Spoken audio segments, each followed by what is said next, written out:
Everybody, Bennett for the Better Podcast, and welcome to Blood Bowl 2025 Team Guides. We're going through every team available in Blood Bowl Season 3. We're having a look at the changes, we're having a look at the players, and we're having a look at the roster that you can run straight out of the box. However, this is the only team left in Blood Bowl Season 3 that actually doesn't have a box. So, gloves are a little bit off with that, because we're going to be looking at the last of the Elf teams. And the last of the 4 Catcher Elf teams, which is either a placeholder because this is a team of legend, or a clue at what the future High Elf roster is going to look like. So let's have a look at High Elves.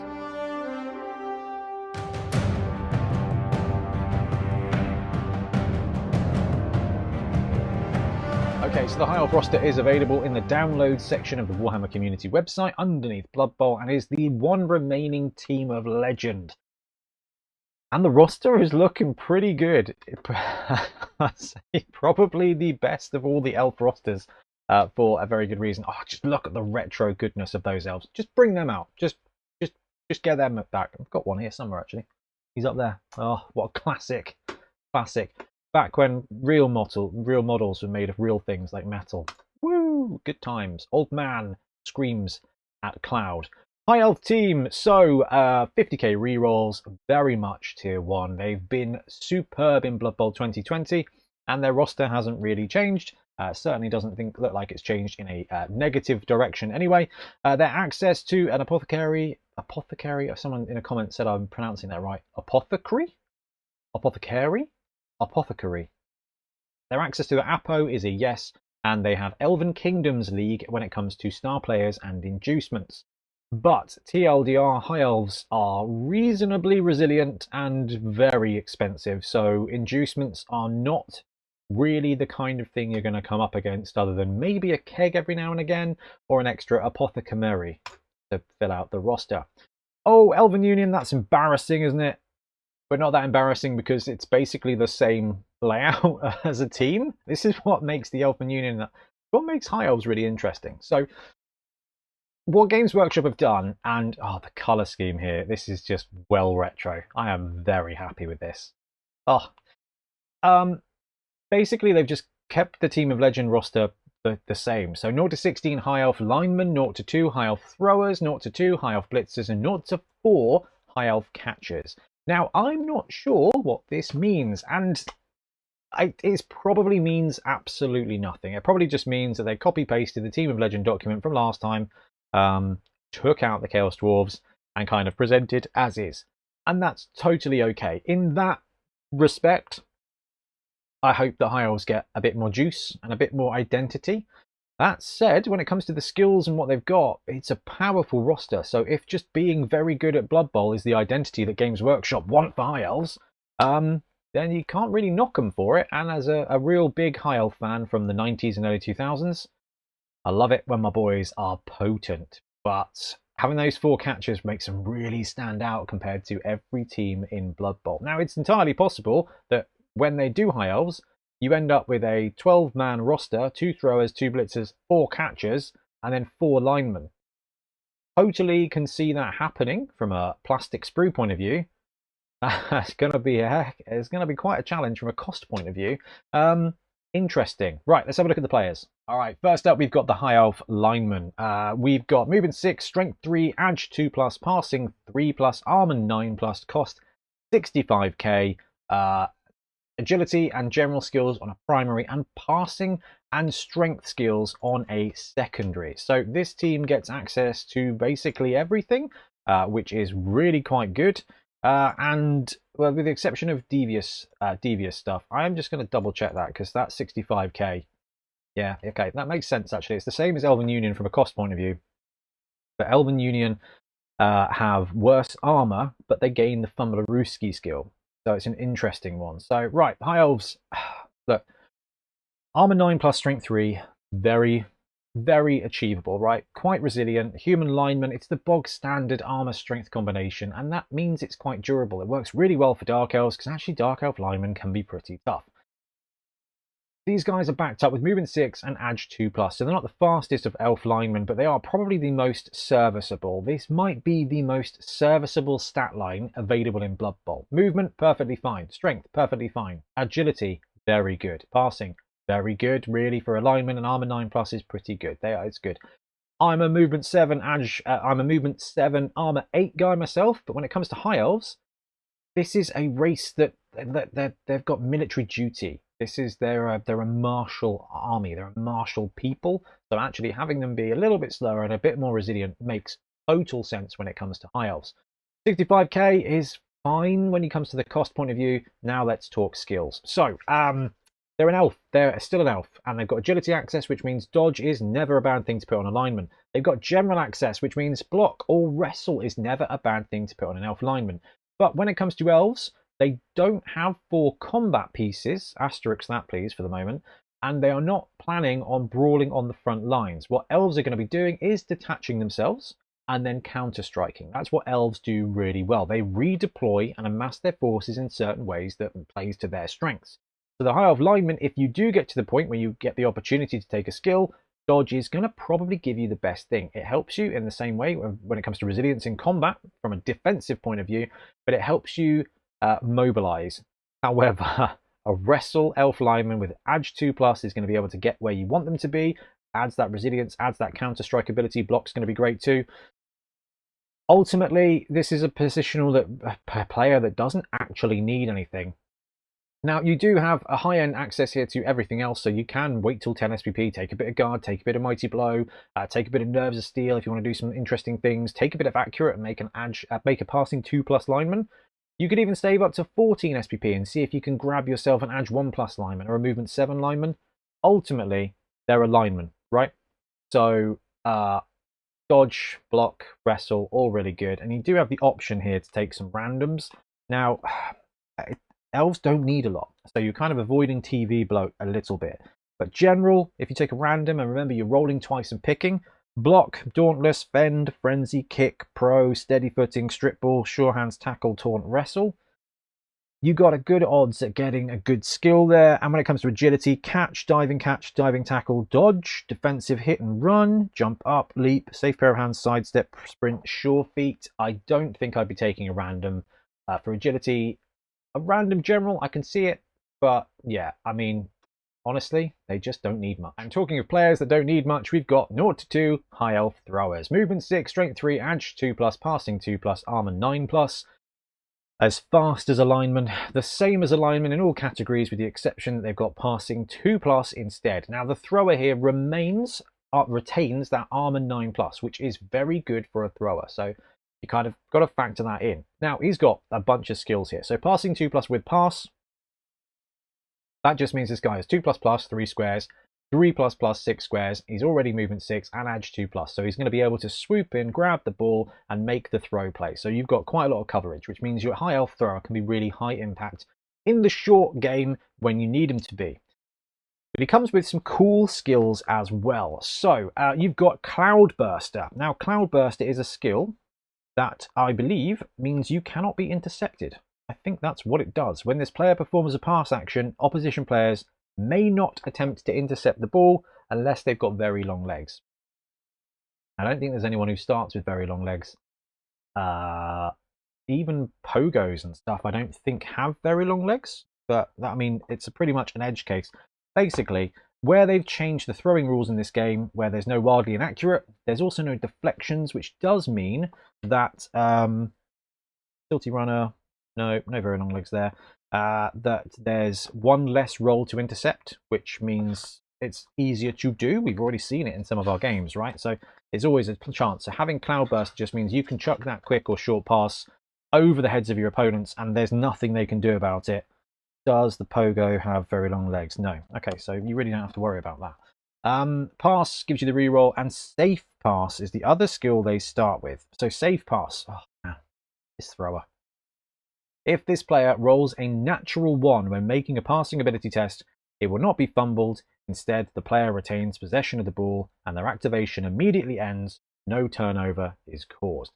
So this does make the high elf thrower the safest thrower in the game, passing 2+, passing 2++ with the pass reroll. You've got Cloudburster, which means you cannot be intercepted, and you've got safe pass, which means if you muff it on a 1, a natural 1, nothing bad happens anyway. Now, bear in mind that modifiers, a modified 1 is still a fumble. So if you're making a quick pass, you're fine. If you're making a short pass, it's -1. If you're making a long pass, it's -2. If you're making a long bomb, it's -3, which means in those circumstances, a 2 becomes a 1, a 3 becomes a 1, and a 4 becomes a 1, which becomes a fumble. The rest of it's just going to be inaccurate. So bear that in mind, but it's still pretty cool, right? Now, when it comes to skills, you can do whatever you want with the high elf thrower. You can take a bit of dodge to keep him mobile. You can take a bit of block to keep him resilient, or you can take accurate, cannoneer. You can take, what's the other one I quite like on a thrower, even if it's only on the kickoff. On the ball to give you the extra squares to be a faster point. Basically, that means on a kickoff, your high elf thrower is movement 9. So it's some really cool stuff you can go. If you want your high elf to be, if you want your thrower to be the quarterback, this is one of those players in the game where actually you can brew him up to be an actual passer. He's expensive, but this is the place you can live the dream a little bit.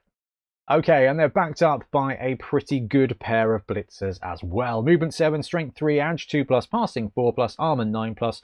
Great movement, great agility, reasonable strength, reasonable resilience, and they've even got a cheeky 4+ punt at a pass as well, which is just better than most blitzers from the last edition. So the high elf blitzer can go wherever he wants most of the time, and when he gets there, he'll be able to basically do what he needs to do, which makes him a very resilient and very strong player. He also starts with block as well, which is pretty decent.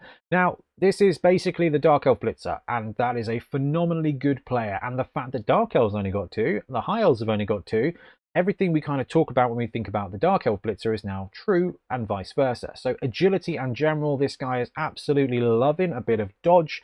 Dodge early on the half blitzer makes him a scoring threat. Movement 7, Edge 2+ with dodge is a really, really effective stat line.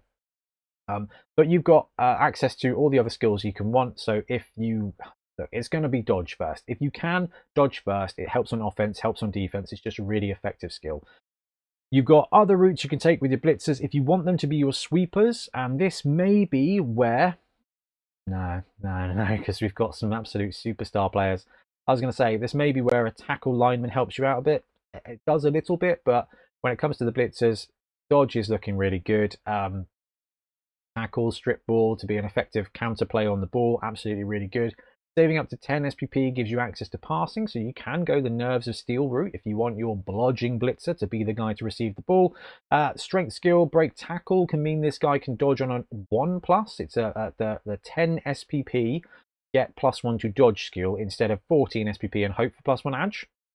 It's definitely something to consider because 10 SPP for an elf is only 2 TDs and MVP away. And you're going to get them. That's going to happen. So actually, it's something you could see some break tackle high elf blitzers, especially as break tackle is not an elite skill. So actually, it's only 20k, whereas the other skills you kind of want, Mighty Blow, Guard, Block, Dodge, they're all 30k. So you can save a little bit of team value. That said, dodge on this guy is wicked. Anything over and above that is just cherries on top of a cherry pie. Okay, so if the blitzers are the cherries on top of the pie, I don't even know what the 4 catchers are.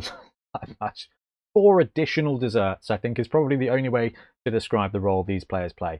Movement 8, Strength 3, a wonderful combination of stats, backed up with Edge 2+, Passing 4+, and Armor 8+, at 90k.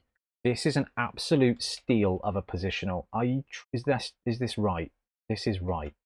Gee. Okay. They come with catch. They come with catch. All right, wicked. They can fly now. Do you know what? For all intents and purposes, the elf catcher can. 90k is an absolute bargain for one of just that. Movement 8, Strength 3 is such a good combination. We've talked about it in a load of different other rosters. Movement 8 is as fast as you need it to be. I mean, I'm a Movement 9 guy, but Movement 8 is very fast. Strength 3 is very serviceable, and Edge 2+ is just magic. So what a brilliant combination. And you can take 4. So there's a couple of different ways to think about this. You've got 2 blitzers who are Movement 7 and Edge 2+. You've got up to 4 more blitzers here. And the fact is that these elf catchers, and you're not going to be able to afford all of them straight away, but one skill, which is going to be quick, is going to get you either a Movement 8 blitzer with block and catch, or a Movement 8 catcher with dodge and catch. And either one of those positionals is a very big threat. But ultimately what's going to happen on High Elves, if you're not going to go the I'm going to brew up something nonsensical route, It's block and dodge on 4 elf catchers, and then you've got 6 movement 7 or movement 8 edge 2+ blodging pieces. It is insane. That is going to be a very tough nut to crack. Now, that said, armor 8+ and strength 3 means that these guys are definitely vulnerable, but this roster has what most other rosters in the game do not have now: redundancy. The fact is, you can have up to 4 of them. It might take you a while in a league to be able to afford 4 of them, but if you've got 4 and you lose 1, you've still got 3. If you've got 4 and you lose 2, you've still got 2, and your blitzers. It's just magic. The high elf catcher is up there with the pinnacle of players in this edition, not just because of the standard stat line and the skill access, but because of the role. You're going to get SPP. Because there's 4 of them, it means that actually you've got that more redundancy. There's going to be more opportunity for an elf catcher to do a thing because there's going to be more of them on the pitch. And with movement 8 and edge 2+, they're going to be wherever you want them to be. It is fantastic. This is just Ulthuan all the way. I cannot wait for Games Workshop to bring this back. If we get 4 catchers, this team is just going to be outrageous. If it goes down to 2 catchers, it's still going to be really, really, really good, because a movement 8, strength 3, edge 2+ blodger is going to be potent no matter what else is going on. Now, skill-wise, blodge is obviously the best. You can do some other stuff: sidestep, sprint, do some shenanigans. Strength, you can take a bit of break tackle. You can throw him up down the line to be a mighty blow piece just for the lols. Absolutely can. Wouldn't worry about that. SPP wise, if you get to 14, it may be a case where actually you take a stat up, because movement 9 is even better than movement 8 because of maths. The impact of that's huge, and you get a pun to the strength 4 movement 8 edge 2+ piece, which not even vampires have. Edge 1+ movement 8 strength 3 piece is just filth as well. So Elf Catcher is well up there on the list of things where I'm like, I've got 10 SPP. Do I wait? Do we see? Do we see if we can get a little bit more? Do we see if we go for the movement 9 Elf Catcher and really start to lose friends? Well, you're a high elf noble. You can buy new friends. Alright, as this is a team you cannot get from Games Workshop at the moment, that gives us a bit more play when it comes to the roster.